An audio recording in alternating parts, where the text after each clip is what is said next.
大家好，大家信不信？徒手抓了一个黑水鸭，确实是徒手抓的。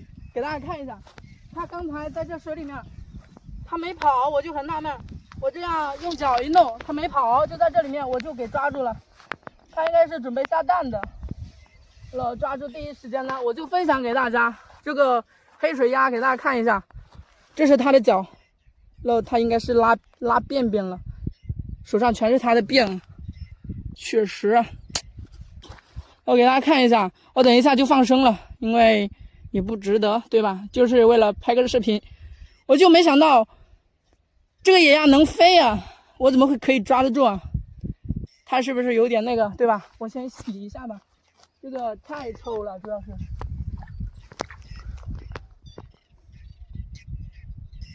它真的会飞呀！大家再仔细看一下，等一下我就拍个1-2分钟视频，确实大家可以看到后面，看有没有放啊？这个绝对是放了。大家看一下它眼睛，它眼睛是红色的，眼睛特别好看。当然，它的冠呢，看见没有，红色的，确实是国家保护动物。这种看见没有，国家的，我也不知道几级，应该是国家保护动物啊。因为我也是拍摄鸟类的，特别喜欢鸟类。当然，偶尔抓到了就会给大家分享。因为以前呢，我抓到一些它的幼鸟嘛，就是这种的幼崽，我也放飞了，对不对？我不说，就问大家好不好看，这个值不值？大家这个视频值不值？在评论区可以留言的。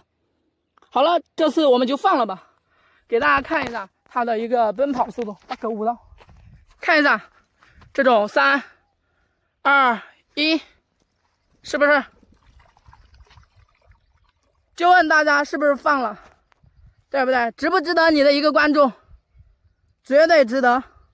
抓住也挺难的，我手在发抖，天哪！